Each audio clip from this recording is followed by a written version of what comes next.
Bloody Mary Podcast. Welcome to the Bloody Mary Podcast, where we talk about all things horror while drinking a Bloody Mary. I'm Jesse. And I'm Tammy, and we are totally married. We got our Bloody Marys, and tonight we are talking about and reviewing Stranger Things Season 4, Part 1. Yeah, heck yeah. That was a fun season. It was super fun. But before we get into it, we have an Amazon wish list if you'd like to support us and support the podcast.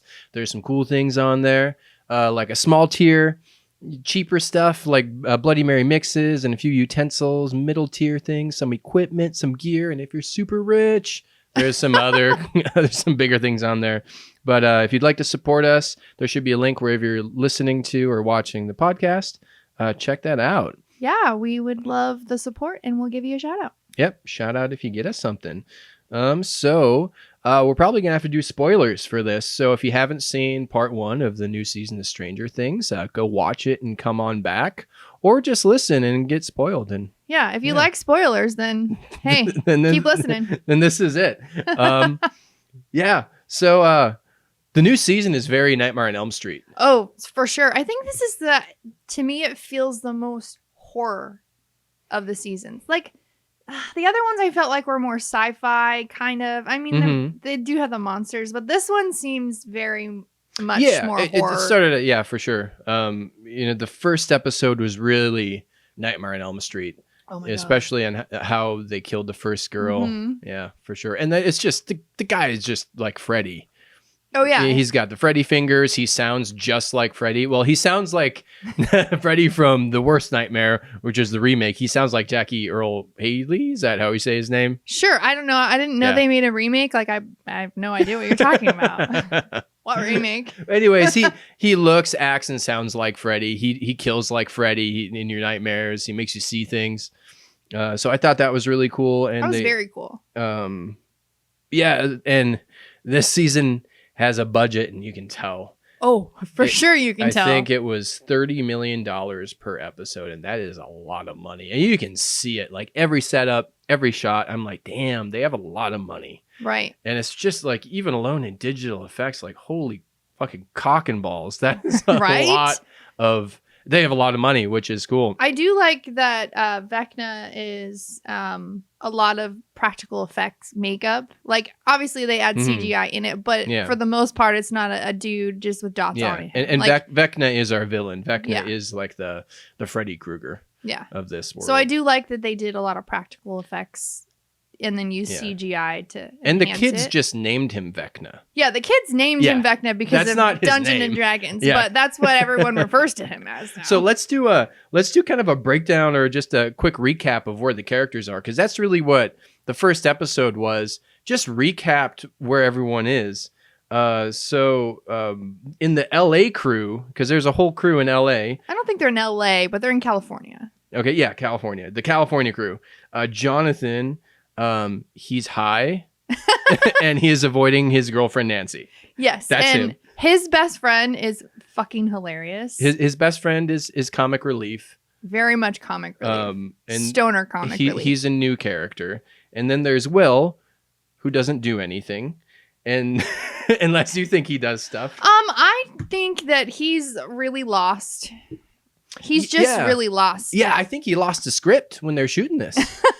And his acting coach. I think we might end up getting more Will in the second half than in the first half. Well, maybe. Yeah, I hope so. I think...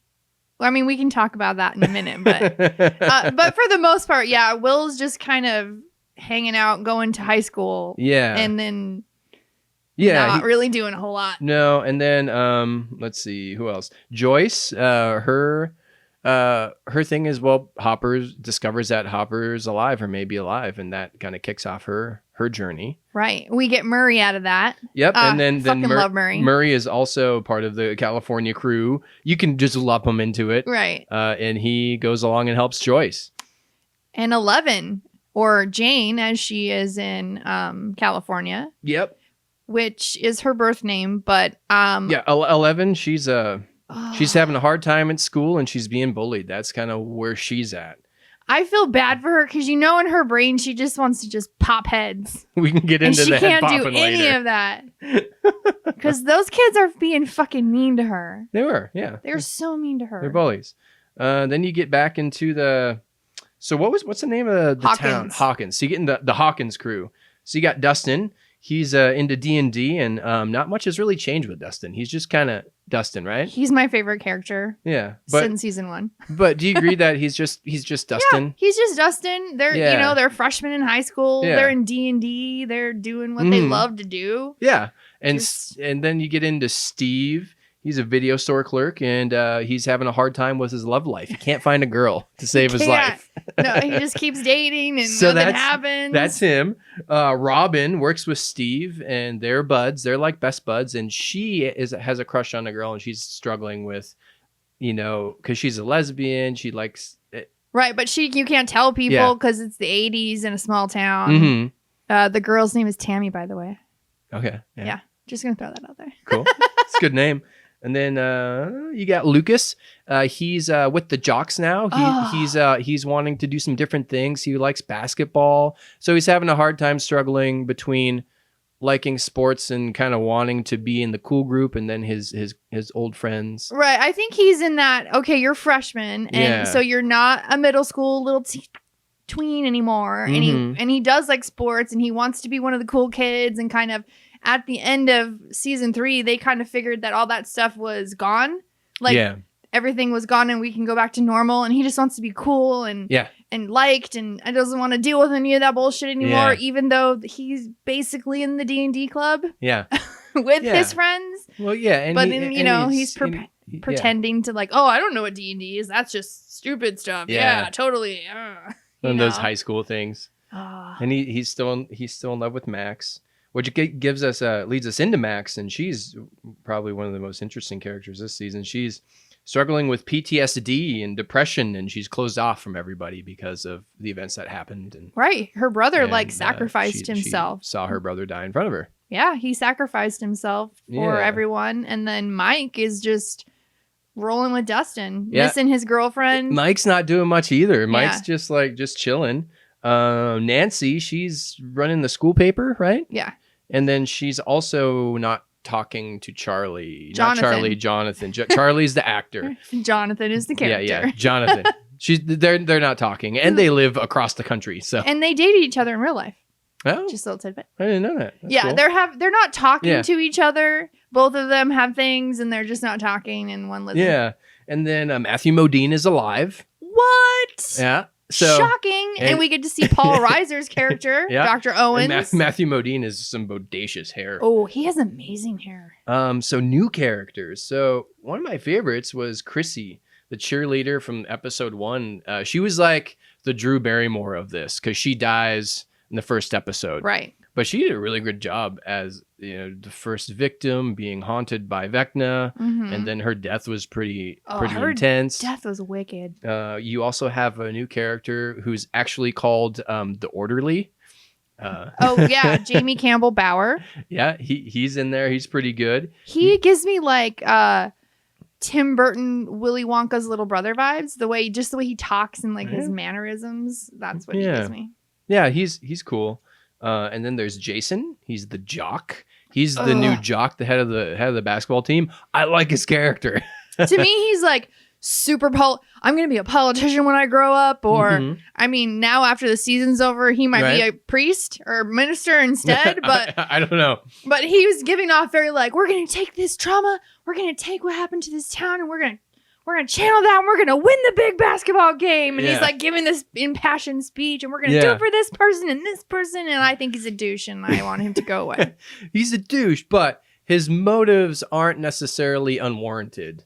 If you look at the viewpoint of someone who doesn't know what's happening in the town, and you see all this stuff happening. I mean, he jumps on he's the representation of kind of like Halloween Kills, the mob mentality of let's go after, it's satanic panic. I'm going to go after. Without much proof. Right. Yeah. I mean, I just didn't like him as soon as he started opening his mouth before all the other stuff. So, like, yes, he is that, but yeah, I like his character. I like that it gets under your skin.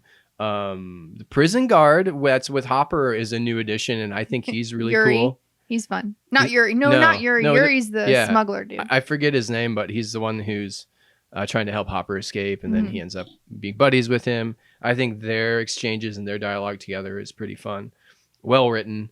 And my favorite new addition is Eddie. Oh yeah, Eddie, the leader Eddie of Munson. D&D. Yeah. Their club, Hellfire. Yep, Hellfire. Eddie, who's been held back twice in high school and is now 20 years old almost, probably. Yeah, right. But he's really fun. I like he his is stuff. Fun. Yeah. So I don't know. What are your highlights from this season? So far, the first part of the season. Right. I really enjoyed episode 5 where Max, like, they think she's gonna die. She gets sucked into the Vecna one, and that was really great. whole sequence was amazing. Mm-hmm. That whole episode was just stellar. Oh, and then the song that everyone's talking about, running up the hill, and like her making it, and that was really cool. The kills are pretty great. Like, how Vecna kills the people when they're lifted in the air and their bones are broken. Their bones and their eyes are gone, and like, holy shit! Like when Chrissy's their first one, it was like, holy fuck. I know, it's pretty awesome. It's pretty brutal too. Like these are kids getting killed, and it's rad. Right. It's and it's kids that have issues. Like like for Max, she's got PTSD. She suffers from nightmares. She's, from watching her brother die and all that bullshit. And then one kid killed someone in an auto accident. Yeah. And then Chrissy, I think she's pregnant, and she was pregnant or something happened. I don't know why that is. Do they explain it? Does he just feed on grief? Is that like his ticket in? There's a theory on that. But it is definitely kids who have issues. Okay. Trauma. They have trauma. Yeah. So he's tapping into their trauma. Gotcha. And Vecna is really cool. I love that when like the mind flayer stuff goes into him and he rises up when he's like, yeah, he's like connected to he's like a Professor X. Like he searches through the town for like, who's the traumatized kid that I can kill? Like, yeah, Vecna's cool. And then the one thing we don't have yet is the mind flayer. He's been absent, the big bad. Right. Which my theory is that he's letting this kind of happen, and the kids run amok and stuff. The mind flayer. I don't think he wants Vecna in there. No. Yeah, because Vecna is a person in there using the Upside Down, and I could be totally wrong, but I don't think the mind flayer wants Vecna around. Maybe. Yeah. You know what else? Lucas's sister is back. Yeah, she's fun. Who is hilarious. Yeah. And then, we did have the whole, everyone's kind of spread out, but now they're starting to like come together. There's a little. They're, like Lucas is back with his friends and not with the jocks, like Mike and them are trying to save Elle because she, okay. One of my favorites, which you disagree with, but the girl that kept bullying Elle to no goddamn end. Yeah. Like, they were at the skating rink and Mike was there visiting and they humiliated her and they filmed it and they're all fucking assholes. And then she just wanted to pop their heads with her mind, but she couldn't. So instead she took a skate and she just fucking bashed that bitch face in, which I think she deserved. You think that was a little overkill? Yeah. You don't grab a weapon and crack. I mean, they're kids and this stuff happens and she shouldn't. I mean, I'm glad she didn't have her powers or else she would probably be a murderer and then she would, for sure. And she would be in prison. So compromise, skate to the face. Yeah, because she thinks she's a murderer, but she really isn't, which is like kind of the twist. So skate to the face. Yeah, she didn't deserve that. I don't think. I think she should have punched her. Yeah, sure. But you grabbed a weapon and cut her face open. And now we're Russia. Murray and Joyce went to save Hopper. Yeah, they're on a rescue mission in Russia. They're on a rescue mission in Russia. Elle gets arrested in California, gets taken by government agencies. Like, everything is like, holy shit. Yeah, there's a lot going on. So I was thinking, like, so Joyce's motivation to leave her children and not tell them what's going on? Do you think that's warranted? Do you think that would really happen? So after, like, because she lost her son to the Upside Down, she went through all this stuff with her children. She lost her boyfriend, Bob. She lost her. So do you think that she would just, I don't know. There's so many arguments. Do you think that it's outside of her character to, oh, Hopper's alive, I'm going to leave my kids? I think. And not tell them. I think that was the thing. Okay, I can see both. Okay, on one hand, they don't necessarily know that Hopper is alive. There's just a chance that he is, right? Yes. So why get 11's hope up that, because it's basically would be Elle that would be like, oh my God, he's, get her hopes up that her pseudo dad is not dead. He's alive. And like the kids are going to want to come with because that's what the kids do. Like, I think Murray was like, no, we're not telling your kids because your kids like to get in the middle of everything. So then they're going to try to get into Russia with us and it's going to be a thing. And so like, I can see that, but also like... Which also would have been better. I think it would have been better if the kids went with, because the story they were left with was not good for me. But her motivation, I go back and forth. I see why she did. I see why she didn't. I just have a hard time swallowing that she would just leave everybody again. But then to her defense, everybody thinks that everything's over. Right. No one there's thinks... no threat. Like, Elle's a normal person. Upside Down is done. So she killed the mind flayer, like all those things. So they don't know anything. Yeah. But then as soon as they're trying to get a hold of their mom, like Elle's in jail. Yeah. They can't find her. Shit goes awry. Yeah. So maybe she should have just like left a note that says, JK, I'm going to see if Hopper's alive. I'll be back. Like, I still feel like she could have told her oldest son. I think that would have been smart. Like, hey, Jonathan, don't tell your brother. Don't tell your sister.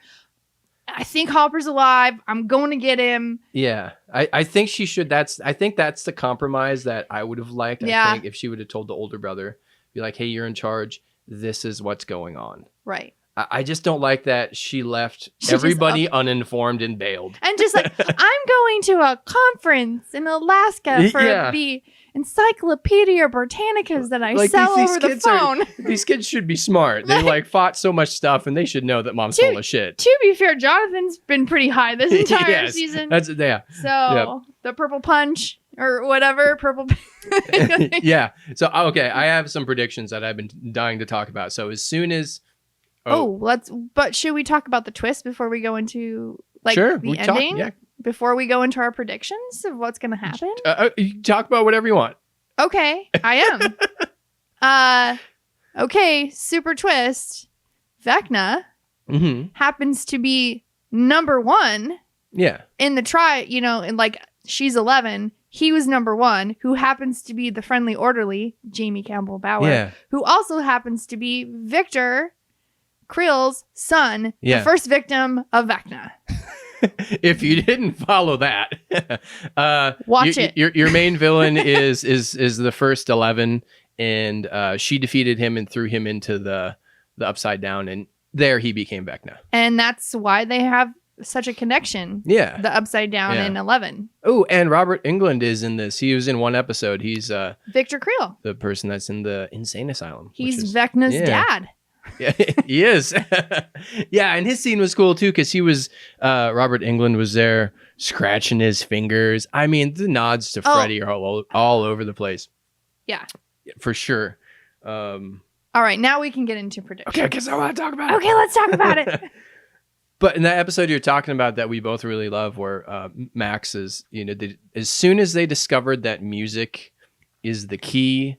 And that's like the only weakness. I was like, I know how they're going to defeat him. I know. Right. It's going to be, they're going to do a Bill and Ted and they're going to save the world with fucking rock and roll. Oh, yeah. So, Death by rock and roll for Vecna. Eddie is going to be, his garage band is going to win.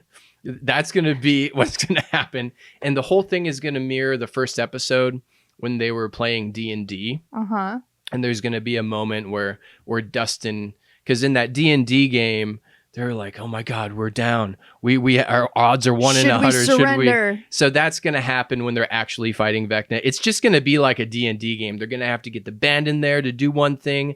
Elle's gonna be over here like fighting him while the band's like holding open a portal. I don't think it's gonna be the band. I think it's just gonna be Eddie and his guitar. Sure. Yeah. Oh, yeah. That would make more sense. I think because he thinks he's a coward, and I think he's gonna pop in there with That's his gonna guitar. be his redemption. And he's gonna like, rock. I got this. Yep. Okay, so what song do you think he's gonna play to fucking kill him? Because I did a little deep diving. Oh God. And so I have no idea. But what was his band? What were they playing? I mean, I have no idea. What do you think? So when I was in my deep dive, But anyways, that's my prediction. They're gonna good rock music. He's gonna rock out. Death by Rock and Roll. Yeah. It's Death by Stereo. it could be a Black Sabbath. Hmm. It could be Judas Priest, Motorhead.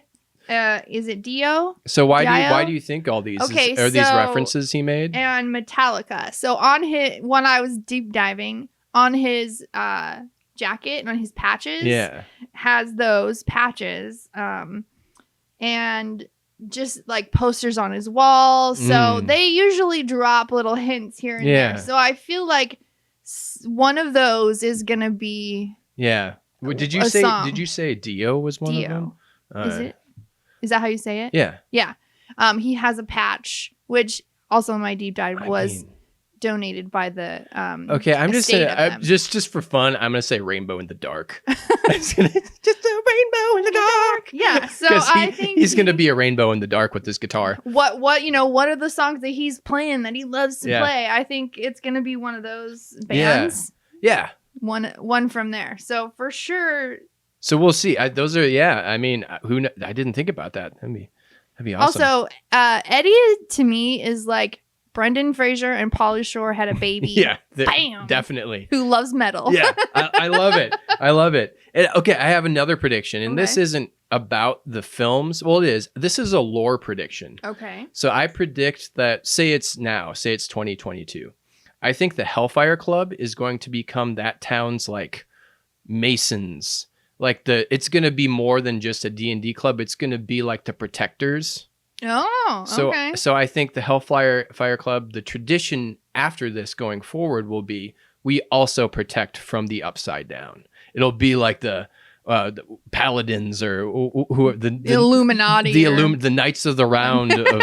So I think if you continue into the future, the Hellfire Club, that'll be the Protectors. For Okay. sure. Yeah. So also with the kids and while deep diving, Mm-hmm. the school counselor, which is where like the kids went to like start to get their information. Yeah. And then they realize in all their notes, they're like, oh, this person has trauma. This person has trauma. This person has trauma. Max has trauma. And looking at things, a theory out there is that she wears a necklace that has a clock on it that's a key.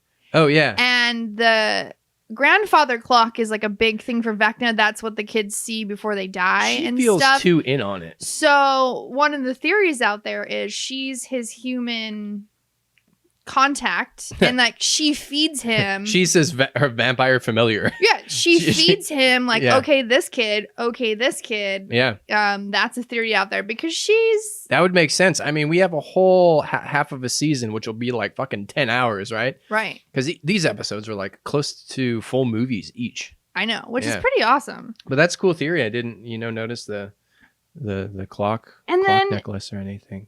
So we know now that the reason why 11 is so connected to the upside down is because she pushed him into the Mhm. upside down. When she was a little wee lad. Yeah. Right. She's a fucking badass. Yeah. Which essentially she's a clone of him because when they in episode 7 when they were like explaining the whole deal and we finally get the reveal, he had these powers already. And Yeah. then Matthew Modine's character took him away and Mhm. wanted to make more. So she is a direct clone of him. Is she though? But She is because all the kids were I'm pretty positive were injected into pregnant women, and then Is when that they what it gave was? the Yeah. babies, then they get these powers. Okay, it's been so long since I've seen the first, because I know she had a mom, and I just don't remember that storyline. So, and in the, him explaining it to Nancy, and also Elle going back into her memories,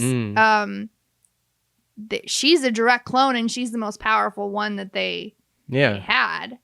And I don't know. I think he's actually controlling more than the Mind Flayer. I think he is actually...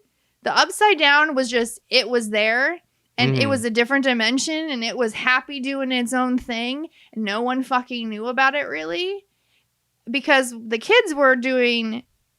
The experiments were supposed to be, like, killing people with their minds, like finding Russians and killing them using their minds. Yeah. Not going into different dimensions. She did that when she pushed him in there, opening a portal to the Upside Down. I think that Vecna, because he's got his superpowers, was like, all right, I'm taking over. I'm trying to get out. I'm trying to get revenge. I think the Mind Flayer is actually just a monster that he's able to control. I think he's the big bad. I don't think it's the Mind Flayer. Well, I don't, because then your series is over. If at the end of this season you destroy Vecna, then your big bad's dead, and then if Vecna dies, the rest of the Mind Flayer dies, and everything falls apart, and Netflix cancels the show. But what if they don't kill Vecna at the end of this, and maybe they thought they killed the Mind Flayer too, and then no, they killed an extension of the Mind Flayer. But they thought that he was dead. I disagree. I don't think that he's the big bad. We're gonna see who wins at the end. Who's right? I think that he's invading the Mind Flayer's space, and I think the Mind Flayer doesn't want him there. Yeah, I could see that too. I like how Dustin, when he's like, because he's usually the one that like puts all the pieces together. Yeah. And he's like, why? After all this time, no one fucking listens to me. Why? Right? I'm always right. Because he's like, he's opening gates in every kill site. That's what he's doing. Oh my God. And he's like, what about this? And he like saves the day every time. And also his girlfriend that's in Utah, like that Mike and them like stop to get her. She's a little hacker, and she's just like in a family full of Mormons with a bunch of like... there's no parental supervision at all. Dustin's my favorite character. They should always listen to him every time he opens his mouth, because he generally is always right. Other character that are highlights for me, Robin. I think she's a lot of fun. She has a lot more screen time this season. She has a lot of energy. She befriends Nancy, and her lines are just a lot of fun. When they were trying to get into the asylum, and Nancy's like, shut up and let me do the talking, because you're goddamn neurotic, and like you keep... And then she finally gets up and she's like, look how I'm dressed, and this, and she goes on this impassioned speech, which is basically the truth, you know. And then the doctor's like, okay, I'll give you time, and Nancy's like, well, damn. But she's so much fun. Robin, Eddie, Murray, and Max, those are my favorite characters of this season for sure. I think Max's arc was great. Extremely well. And Murray doing karate, and Murray he karates and his so many belt. people. He just roundhouses. It's great. It's so fun because he's like, no, I have a black belt now. I have a black belt. And she's like, okay. And then she's like, so you can find him. You have a black belt. And he's like, the kids are like, the oldest is 13. And then he's like, but I did beat him. And so then he was like, he's hilarious. He is. He's funny. Like, I always said that Hopper was my spirit animal, but now I think it's Murray. Oh, it's totally Murray. Yeah, Murray is me. That is you. Yeah. I want sure. I want his outfit too. I want all of his clothes. All of his clothes. I would say Max. Dustin will always be my favorite character. So this season, this season, Murray. I think those are my three favorites. Yeah.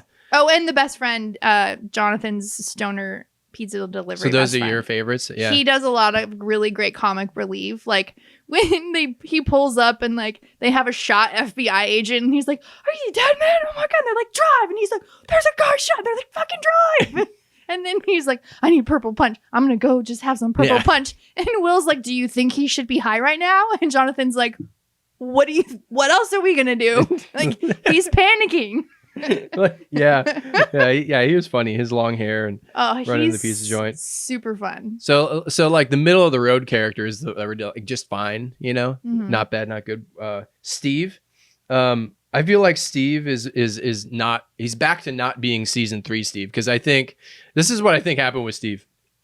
In real life, I think the actor was like, okay, you had me dressed like a little sailor boy in 3. So in season 4, for at least a half hour solid, I'm popping off my shirt. Oh yeah. I'm gonna have my shirt popped off, and then I'm gonna have chicks like, you know, touching my chest. That's happening. He bit off a upside down bat's head. Yeah, and then he's back to like his normal Steve clothes. I always liked him. He's a lot of fun. He's rekindling the romance with Nancy, it seems. A little bit. Okay, so who do you think's gonna die? Always one person dies. Really? In this series, who died last season? Billy. Billy died last season.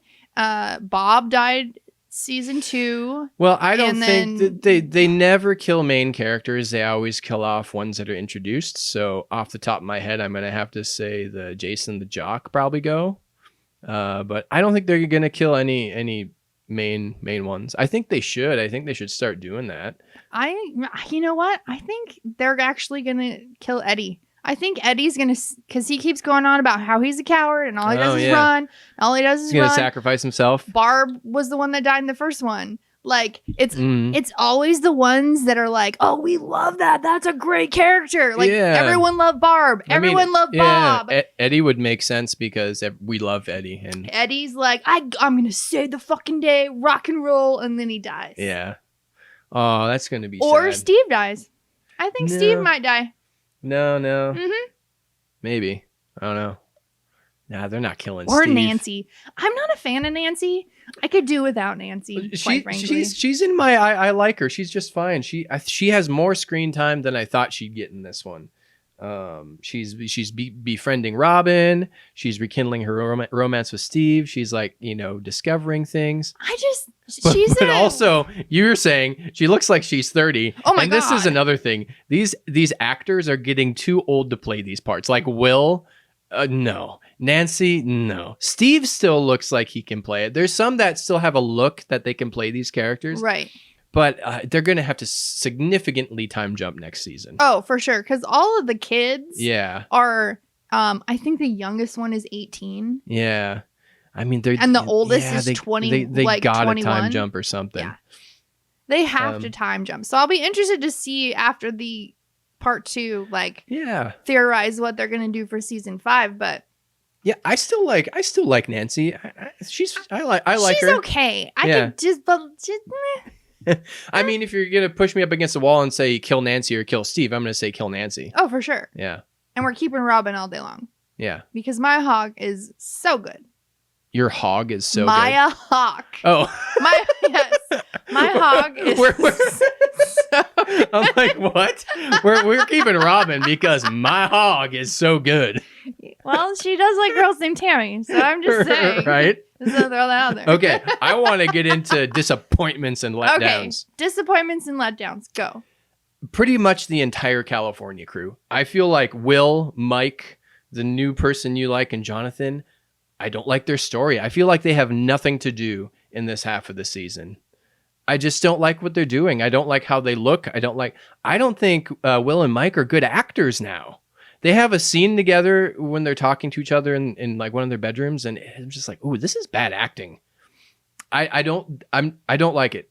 Yeah. I can see that. But like even at like the lowest that I don't like things in Stranger Things, I still like watching it. Right. I still think it's fun. I still think it's enjoyable, but I really think they could have wrote something different for those because it feels like they don't really have anything to do. Well, right now they're trying to like warn Elle or, you know, because I get it. It's just whatever they're doing isn't fun to watch for me. The super secret FBI doctors got her because she can save the day.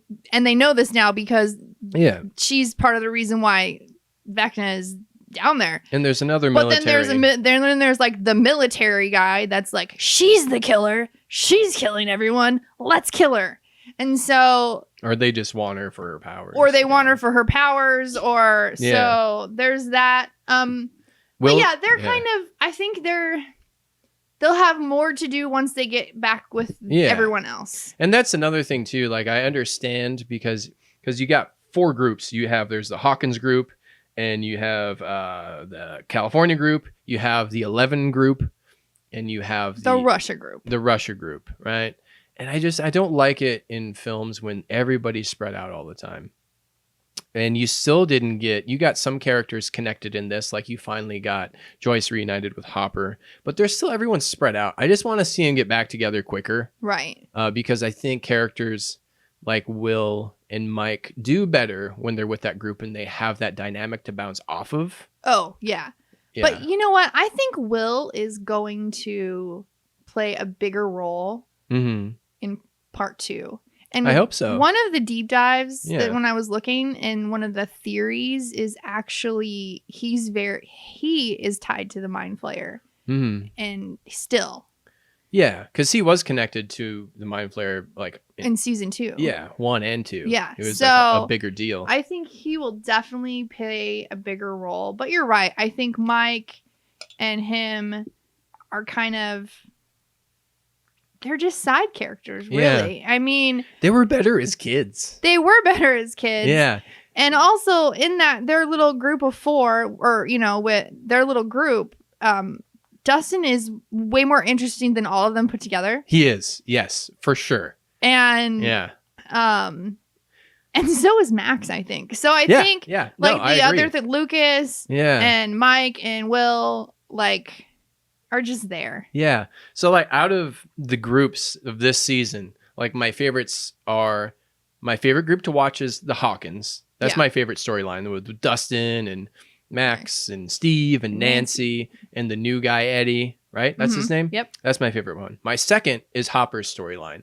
I think it's fun. I think you have a cool juxtaposition between Hawkins, and then you have the snowy Russian landscape, and all his stuff is cool. I think it was really fun to watch Joyce and Murray go to him and see all that. And the fight sequence that he had with that officer in the shed, I think was really choreographed well. Oh, it was. It was super cool.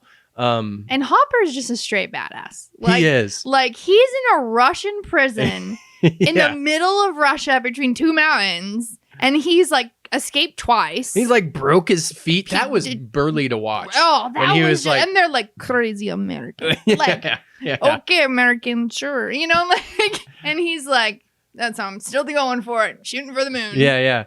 But I was talking to you when we were watching this all the time. I'm like, Hopper is not going to be the same after this whole experience. Oh, no, but he might get brought back because Joyce and then 11 and I was telling you what's going to suck with Hopper in this. So if you go to his timeline at the end of season 3, he helps save the day, explosion, then he gets kidnapped by Russians, and now he's going through this whole horrific process of being tortured, and finally he gets free, and then he's gonna go right back into, oh shit, there's more stuff going on, and where's 11, what's happening? So the fucking guy is not getting a break. Oh right, because the adults are they think everything's fine. I mean, with the kids, they think there's fine. They're gonna I feel like Joyce and Murray are we're gonna come back to California. We're gonna be ta-da, we found Hopper, he's alive. Yeah, right. They're gonna get back to California. There's houses shot up, there's dead people in it. Yeah. The kids are gone. Okay, so now what would be funny just for the ending scene is that the Hopper Joyce Murray group, they don't get back until the very end after everything's over. So you have the kids in this, the rest of them, they defeat everything, and the rest of this half of the season is them getting back. Hopper, Joyce, they have to go through this whole thing to get back to America. So they go through other obstacles. Yeah. And then they come back and they're like, hey, what's new? And they're like, well. And the kids are like, where the fuck have you been? Yeah. I went to a conference for Encyclopedia Britannica my ass, Mom. So I can see that happening if they decide to go that way. But the part of me that wants them all reunited really quick too. Right. I think they do better as, a team. Yeah. But I do. I'm interested to see how they get out of the Joyce and Murray are. I love that Joyce and Murray infiltrated a fucking Russian prison in the middle of Russia. Yeah, the most hardcore one. The most hardcore prison in Russia. Yeah. Joyce and Murray infiltrated to get Hopper out. Yeah, I know. All because of karate. All because of karate and his black belt. So keep your karate lessons going, kids. Yeah. So my third favorite group that's going on is 11's. Mm-hmm. It's okay. I mean, I wasn't a fan of how her character started being bullied in school. I'm like, whatever. This isn't too interesting. But then when she gets into the lab, some of that stuff is fun because you see some origins. Mm-hmm. Her story is fine, but I don't find it as interesting as the Hawkins, what's going on, or as Hopper's stuff. Right. No, I mean, really, she's kind of. We're just getting backstory with her. Yeah, there's not action. I mean, there's the no biggest progression. action that she had was the skate to the face. Yeah. Well, the revelation of the bad guys tied into, her storyline too. Right. And discovering that she actually didn't kill all those kids. So right. Because she's not a bad person. The whole deal is like she has a repressed memory. That's why her powers are gone. Mm-hmm. And then she thinks she killed all the kids. Yeah.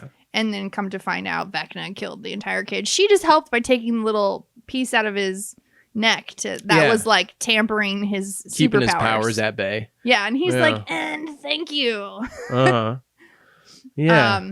But he didn't want to kill her, which was interesting because he wants to kill everybody, Vecna, or that character. They have a connection. They do. Yeah. I mean, it's kind of like, he knows what's going on, so he recognizes that person is kind of his blood, right? So it maybe sees her as a daughter or a younger sister that could, Well, and she's the most powerful out of all of the kids that were there.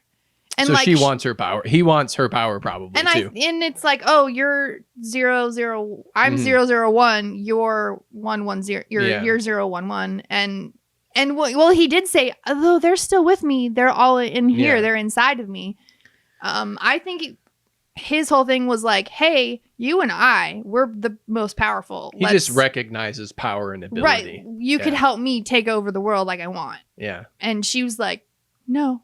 And then banished him into the dimension. Yeah.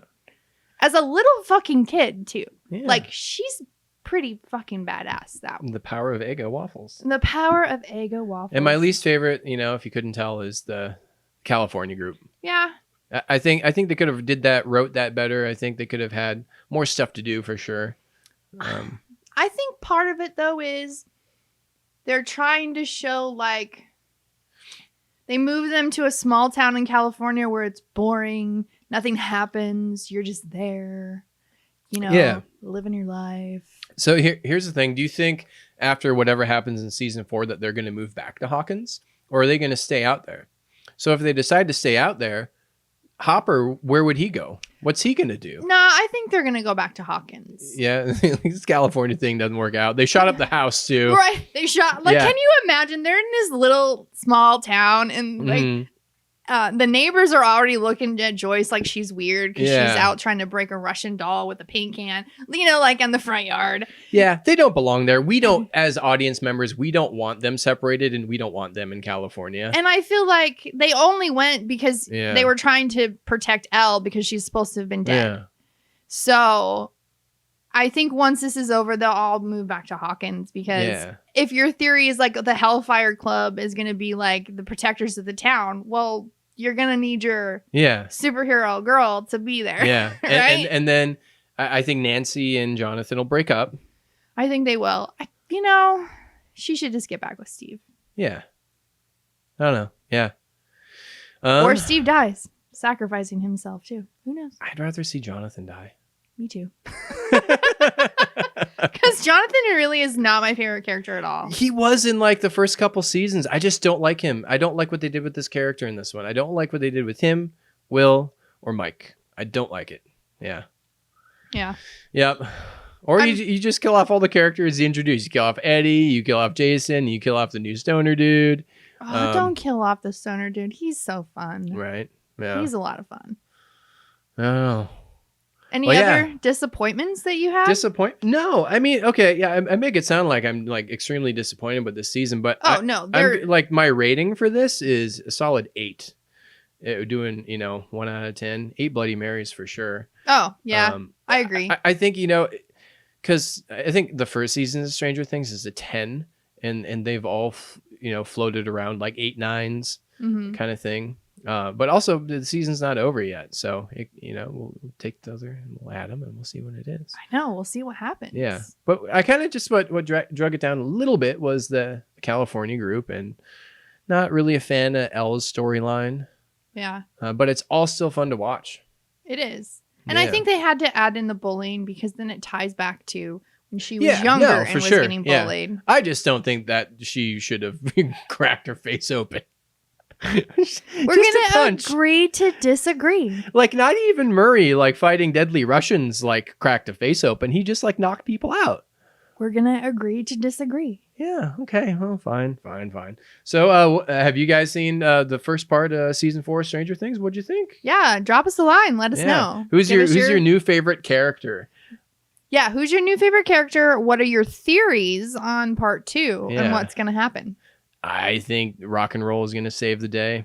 Yep, I think, for sure. But let us know. Yeah. And also, if you want to support the podcast, check out the Amazon wish list. Yes.